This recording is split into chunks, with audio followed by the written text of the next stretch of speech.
ಕರ್ತನ ನಾಮದಲ್ಲಿ ನಿಮಗೆಲ್ಲರಿಗೂ ನನ್ನ ವಂದನೆಗಳು. ಈ ದಿನದ ವಾಕ್ಯ ಭಾಗ ಫಿಲಿಪಿಯರಿಗೆ 4:6-7. ಯಾವ ಸಂಬಂಧವಾಗಿಯೂ ಚಿಂತೆ ಮಾಡದೆ ಸರ್ವ ವಿಷಯದಲ್ಲಿ ದೇವರ ಮುಂದೆ ಕೃತಜ್ಞತಾ ಸ್ತುತಿಯನ್ನು ಪ್ರಾರ್ಥನೆ ವಿಜ್ಞಾಪನೆಗಳನ್ನು ಮಾಡುತ್ತಾ ನಿಮಗೆ ಬೇಕಾದುದನ್ನು ತಿಳಿಯಪಡಿಸಿರಿ. ಆಗ ಎಲ್ಲ ಗ್ರಹಿಕೆಯನ್ನು ಮೀರುವ ದೇವಶಾಂತಿಯು ನಿಮ್ಮ ಹೃದಯಗಳನ್ನು ಯೋಚನೆಗಳನ್ನು ಕ್ರಿಸ್ತ ಯೇಸುವಿನಲ್ಲಿ ಕಾಯುವುದು. ಕರ್ತನಾದ ಯೇಸು ಅನೇಕ ಬಾರಿ ನಮಗೆ ಹೇಳಿರುವುದೇನೆಂದರೆ, ಚಿಂತಿಸಬೇಡಿರಿ. ಪರ್ವತದ ಧರ್ಮೋಪದೇಶದಲ್ಲಿ ಕರ್ತನಾದ ಯೇಸು ಹೇಳಿದನು, ನಮ್ಮ ಪ್ರಾಣಾಧಾರಣೆಗೆ ಏನು ಊಟ ಮಾಡಬೇಕು, ಏನು ಕುಡಿಯಬೇಕು, ನಮ್ಮ ದೇಹ ರಕ್ಷಣೆಗೆ ಏನು ಹೊತ್ತುಕೊಳ್ಳಬೇಕು ಎಂದು ಚಿಂತೆ ಮಾಡಬೇಡಿರಿ. ನೀವು ಮೊದಲು ದೇವರಾಜ್ಯಕ್ಕಾಗಿಯೋ ನೀತಿಗಾಗಿಯೋ ತವಕ ಪಡಿರಿ, ಇವುಗಳ ಕೂಡ ಅವೆಲ್ಲವೂ ನಿಮಗೆ ದೊರಕುವವು. ಅವನು ಚಿಂತೆಯ ನಿರರ್ಥಕತೆಯ ಬಗ್ಗೆ ಹೇಳಿದರು. ಚಿಂತೆ ಮಾಡಿ ಮಾಡಿ ಒಂದು ಮೊಳ ಉದ್ದ ಬೆಳೆಯುವುದು ನಿಮ್ಮಲ್ಲಿ ಯಾರಿಂದಾದೀತು? ನಮ್ಮ ಜೀವನದಲ್ಲಿ ಆತಂಕವನ್ನು ಚಿಂತೆಯನ್ನು ಉಂಟು ಮಾಡುವ ಅನೇಕ ವಿಷಯಗಳಿವೆ. ಭವಿಷ್ಯದ ಅನಿಶ್ಚಿತತೆ, ಉದ್ಯೋಗ, ಹಣಕಾಸು, ಪ್ರಸ್ತುತ ಸಾಂಕ್ರಾಮಿಕ ರೋಗ ಕೋವಿಡ್. ಆತನನ್ನು ಹಿಂಬಾಲಿಸುವವರಿಗೆ ಕರ್ತನಾದ ಯೇಸು ಯೋಹಾನ 14:27 ಹೀಗೆಂದು ವಾಗ್ದಾನ ಮಾಡಿದನು, ಶಾಂತಿಯನ್ನು ನಿಮಗೆ ಬಿಟ್ಟು ಹೋಗುತ್ತೇನೆ, ನನ್ನಲ್ಲಿರುವಂಥ ಶಾಂತಿಯನ್ನು ನಿಮಗೆ ಕೊಡುತ್ತೇನೆ. ಲೋಕವು ಕೊಡುವ ರೀತಿಯಿಂದ ನಾನು ನಿಮಗೆ ಕೊಡುವುದಿಲ್ಲ. ನಿಮ್ಮ ಹೃದಯವು ಕಳವಳಗೊಳ್ಳದಿರಲಿ, ಹೆದರದಿರಲಿ. ಶಿಲುಬೆಗೇರಿಸುವ ಹಿಂದಿನ ರಾತ್ರಿ ಈ ಭೂಮಿಯ ಮೇಲೆ ಆತನು ಎದುರಿಸಿದ ಅತ್ಯಂತ ಕಷ್ಟಕರ ರಾತ್ರಿಯಲ್ಲಿ ಆತನು ಆ ಸಮಾಧಾನಕರ ಮಾತುಗಳನ್ನು ಹೇಳಿದನು. ಆ ಶಾಂತಿ ಪ್ರತಿಯೊಬ್ಬ ಕ್ರೈಸ್ತರ ನಿರಂತರ ಅನುಭವವಾಗಬಹುದು, ಕಷ್ಟಗಳ ನಡುವೆಯೂ ಸಹ. ಫಿಲಿಪಿಯರಿಗೆ 4:6-7 ಪೌಲನು ಸೆರೆಮನೆಯಲ್ಲಿ ಇದ್ದಾಗ್ಯೂ ಆ ಚಿಂತೆಯ ಬದಲು ದೇವರ ಶಾಂತಿಯನ್ನು ಹೇಗೆ ಅನುಭವಿಸಬೇಕು ಎಂದು ಹೇಳುತ್ತಾನೆ. ಪ್ರತಿಯೊಂದು ಚಿಂತೆಯನ್ನು ಬಗ್ಗೆ ಕೃತಜ್ಞತೆಯಿಂದ ಪ್ರಾರ್ಥಿಸಬೇಕೆಂದು. ಈ ವಚನಗಳಲ್ಲಿ 3 ಪ್ರಮುಖ ಪದಗಳಿವೆ: ಚಿಂತೆ, ಪ್ರಾರ್ಥನೆ, ಶಾಂತಿ.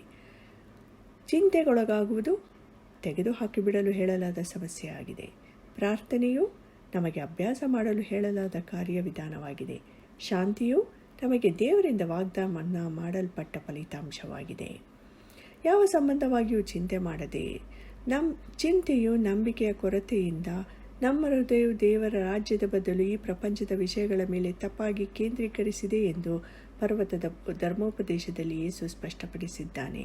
ಬೇರೆ ರೀತಿಯಲ್ಲಿ ಹೇಳುವುದಾದರೆ, ನಾವು ಮೊದಲು ದೇವರಾಜ್ಯವನ್ನು ಹುಡುಕಬೇಕೇ ಹೊರತು ನಮ್ಮ ಸಂತೋಷವನ್ನಲ್ಲ. ಕ್ರಿಸ್ತನು ನೀಡುವ ಶಾಂತಿಯು ಕ್ರಿಸ್ತನನ್ನು ಕರ್ತನಾಗಿ ಸಿಂಹಾಸನಾರೋಹಣ ಮಾಡುವ ಮತ್ತು ಆತನ ರಾಜ್ಯಕ್ಕಾಗಿ ಜೀವಿಸುವುದಾಗಿದೆ. ನಮ್ಮ ಆತಂಕವನ್ನು ನಿಭಾಯಿಸುವ ವಿಷಯಕ್ಕೆ ಬಂದಾಗ, ನೀವು ಆತಂಕದಲ್ಲಿದ್ದರೆ ಪ್ರಾರ್ಥನೆಯನ್ನು ಪ್ರಯತ್ನಿಸಿ, ಅದು ಕೆಲಸ ಮಾಡುತ್ತದೆ ಎಂದು ಹೇಳುವಷ್ಟು ಸರಳ ಸೂತ್ರವಲ್ಲ. ಬದಲಾಗಿ ನೀವು ಆತಂಕ ಚಿಂತೆಯಲ್ಲಿದ್ದರೆ ದೇವರ ಮೇಲಿನ ನಿಮ್ಮ ನಂಬಿಕೆಯ ಕೊರತೆಯನ್ನು ಪರೀಕ್ಷಿಸಿ. ಅಥವಾ ನೀವು ಕ್ರಿಸ್ತನಿಗಾಗಿ ಮತ್ತು ಆತನ ರಾಜ್ಯಕ್ಕಾಗಿ ವಾಸಿಸುತ್ತಿರುವಿರೋ ಅಥವಾ ಸ್ವಾರ್ಥಕ್ಕಾಗಿ ಎಂಬುದನ್ನು ನಿಮ್ಮನ್ನು ಪರೀಕ್ಷಿಸಿಕೊಳ್ಳಿ. ಮೂಲ ಕಾರಣ ಏನೇ ಇರಲಿ, ಸರಿಯಾದ ಕಾಳಜಿ ಅಥವಾ ಚಿಂತೆಯೂ ಕೂಡ ಪಾಪದ ಆತಂಕಕ್ಕೆ ತಿರುಗುತ್ತದೆ. ಆದ್ದರಿಂದ ಆತಂಕವನ್ನು ನಿಭಾಯಿಸುವ ಮೊದಲ ಹೆಜ್ಜೆ ಎಂದರೆ ಅದು ನಂಬಿಕೆಯ ಕೊರತೆಯಿಂದ ಸ್ವಯಂ ಸ್ವಾರ್ಥದ ಬಗ್ಗೆ ತಪ್ಪು ಗಮನಹರಿಸುವುದೇ ಎಂದು ನಮ್ಮ ಹೃದಯಗಳನ್ನು ಪರೀಕ್ಷಿಸುವುದು. ಆತಂಕವು ಚಿಂತೆಯು ಪಾಪವಾಗಿದ್ದು ಅದನ್ನು ಒಪ್ಪಿಕೊಂಡು ದೇವರಲ್ಲಿ ಕ್ಷಮಾಪಣೆ ಕೇಳಿ ಆ ಸಮಸ್ಯೆಯನ್ನು ತೆಗೆದುಹಾಕಿ ಬಿಡಬೇಕು. ಪ್ರತಿಯೊಂದು ಕಾಳಜಿಯ ಬಗ್ಗೆ ನಾವು ಕೃತಜ್ಞತೆಯಿಂದ ಪ್ರಾರ್ಥನೆಯನ್ನು ಅಭ್ಯಾಸ ಮಾಡಬೇಕು. ಪ್ರಾರ್ಥನೆಗಾಗಿ ಪೌಲನು 4 ಗ್ರೀಕ್ ಪದಗಳನ್ನು ಉಲ್ಲೇಖಿಸುತ್ತಾನೆ.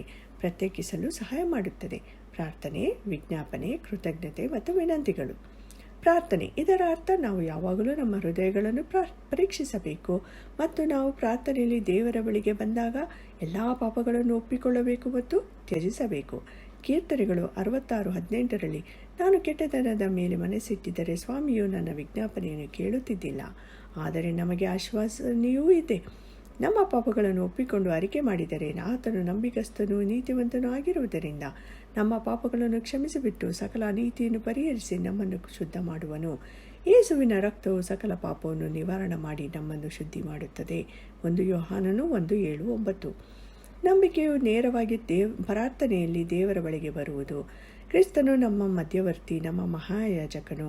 ಪ್ರತಿಯೊಬ್ಬ ವಿಶ್ವಾಸದಲ್ಲಿ ವಾಸಿಸುವ ಪವಿತ್ರಾತ್ಮನು ನಾವು ಪ್ರಾರ್ಥಿಸುವಾಗ ನಮ್ಮನ್ನು ಪ್ರೇರೇಪಿಸುತ್ತಾ ನಮಗಾಗಿ ಮಧ್ಯಸ್ಥಿಕೆ ವಹಿಸುತ್ತಾ ಬೇಡಿಕೊಳ್ಳುತ್ತಾನೆ. ವಿಜ್ಞಾಪನೆ, ಈ ಪದವು ಅಗತ್ಯತೆಯ ಮತ್ತು ನಿರ್ದಿಷ್ಟ ವಿನಂತಿಗಳನ್ನು ತಿಳಿಸುತ್ತದೆ.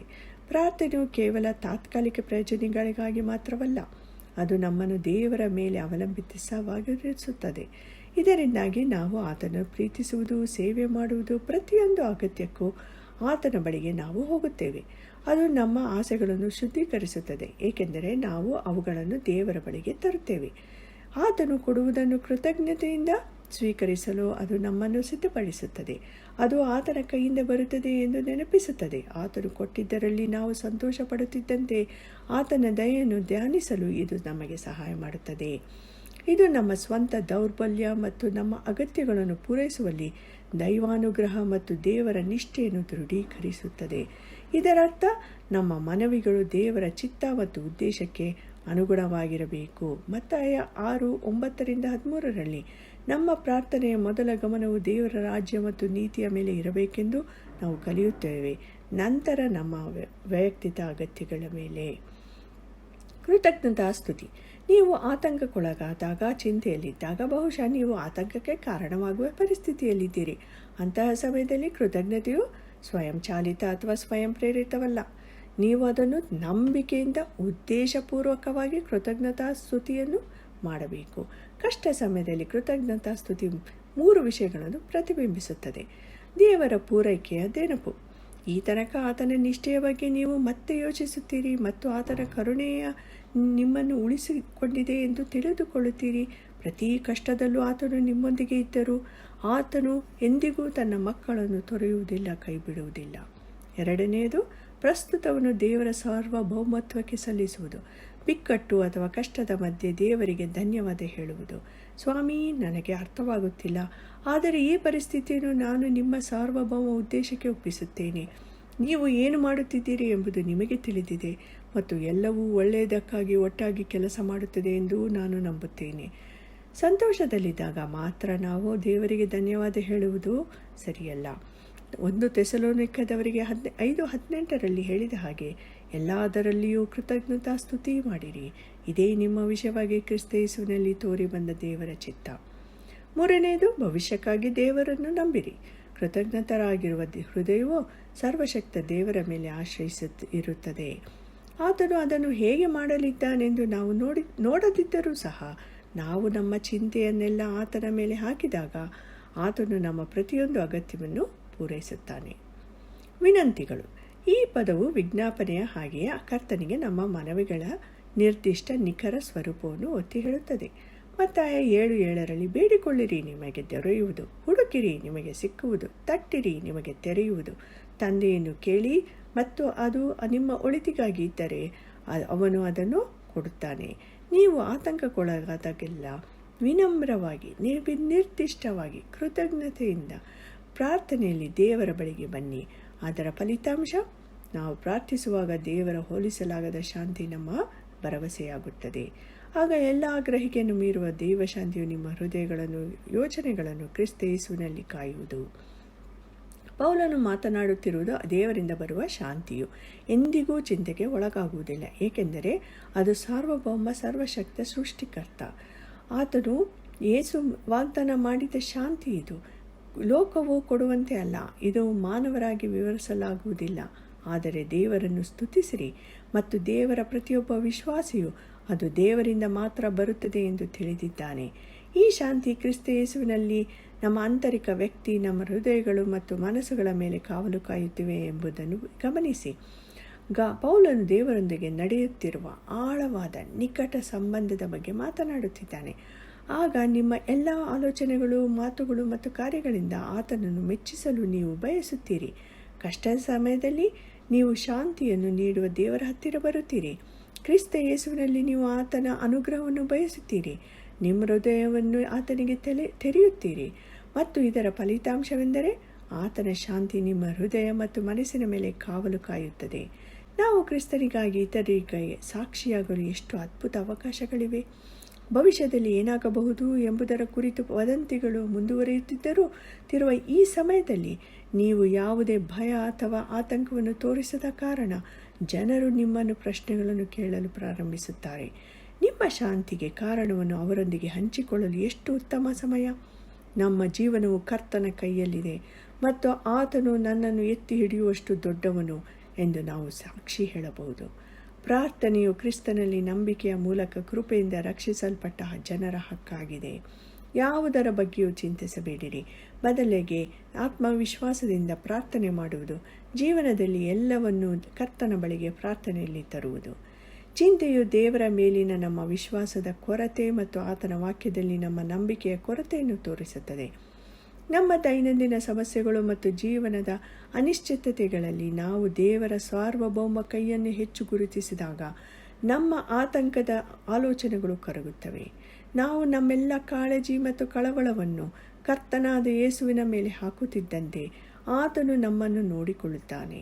ನಾವು ನಮ್ಮ ಅಗತ್ಯಗಳನ್ನು ಕರ್ತನಿಗೆ ತಿಳಿಸಬೇಕು. ನಮ್ಮ ಮನವಿಗಳನ್ನು ನಮ್ರತೆಯಿಂದ ಆತನ ಪಾದಗಳಲ್ಲಿ ಇಡಬೇಕು ಮತ್ತು ಆತನು ಮಾಡಿದ ಎಲ್ಲದಕ್ಕೂ ಆತನಿಗೆ ಧನ್ಯವಾದಗಳನ್ನು ಸಲ್ಲಿಸಬೇಕು. ಚಿಂತೆಯಲ್ಲಿ ನಾವು ನಮ್ಮೊಂದಿಗೆ ಮಾತನಾಡುತ್ತೇವೆ, ಪ್ರಾರ್ಥನೆಯಲ್ಲಿ ನಾವು ದೇವರೊಂದಿಗೆ ಮಾತನಾಡುತ್ತೇವೆ.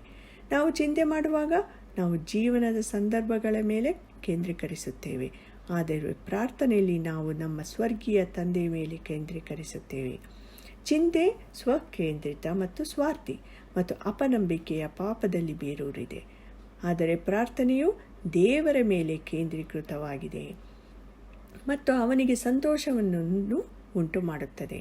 ಯಾಕೆಂದರೆ ಪ್ರಾರ್ಥನೆಯು ಆತನ ವಾಕ್ಯವನ್ನು ನಂಬುವ ಮತ್ತು ನಮ್ಮ ಎಲ್ಲ ಅಗತ್ಯಗಳಿಗಾಗಿ ಆತನ ಮೇಲೆ ಅವಲಂಬಿತವಾಗಿರುವ ಹೃದಯವನ್ನು ತೋರ್ಪಡಿಸುತ್ತದೆ. ನಿಜವಾದ ಪ್ರಾರ್ಥನೆಯು ಕೃತಜ್ಞತೆ ಮತ್ತು ಆರಾಧನಾ ಹೃದಯದಿಂದ ಬಂದಿದೆ. ಅದು ದೇವರ ಪ್ರಭಾವದ ಐಶ್ವರ್ಯದ ಪ್ರಕಾರ ನಮಗೆ ಬೇಕಾದ ಎಲ್ಲವನ್ನು ಪೂರೈಸಲು ನಂಬಿಕೆಯಿಂದ ಕರ್ತನನ್ನು ನೋಡುತ್ತದೆ. ನಂಬಿಕೆಯಿಂದಲೇ ನಾವು ರಕ್ಷಿಸಲ್ಪಟ್ಟಿದ್ದೇವೆ ಮತ್ತು ನಂಬಿಕೆಯಿಂದ ನಾವು ಜೀವಿಸಬೇಕು. ಪ್ರತಿಯೊಂದು ಆತಂಕ ಆಲೋಚನೆಯನ್ನು ನಮ್ಮ ಹೃದಯದಿಂದ ಬಹಿಷ್ಕರಿಸುವುದು ನಂಬಿಕೆಯಿಂದಲೇ ಮತ್ತು ನಮ್ಮ ಸ್ವರ್ಗೀಯ ತಂದೆಗೆ ನಂಬಿಕೆಯಿಂದ ಪ್ರಾರ್ಥನೆ ಮಾಡಿದಾಗ, ಕೃತಜ್ಞತೆಯೊಂದಿಗೆ ನಮ್ಮ ವಿನಂತಿಗಳನ್ನು ತಿಳಿಸಿದಾಗ ಆತನು ಕೇಳುತ್ತಾನೆ ಮತ್ತು ಉತ್ತರಿಸುತ್ತಾನೆ ಎಂಬ ವಿಶ್ವಾಸದಿಂದ ಇರಬಹುದು. ನಾವು ಕ್ರಿಸ್ತನಲ್ಲಿ ಮತ್ತು ಆತನು ನಮ್ಮಲ್ಲಿ ನೆಲೆಸಿರುವಂತೆ ನಮ್ಮ ಹೃದಯ ಮತ್ತು ಮನಸ್ಸನ್ನು ಕಾಪಾಡುವ ಎಲ್ಲ ಗ್ರಹಿಕೆಯನ್ನು ಮೀರುವ ದೈವ ಶಾಂತಿಯು ನಾವು ಕಂಡುಕೊಳ್ಳುತ್ತೇವೆ. ಕರ್ತನ ನಾಮಕ್ಕೆ ಮಹಿಮೆ ಉಂಟಾಗಲಿ.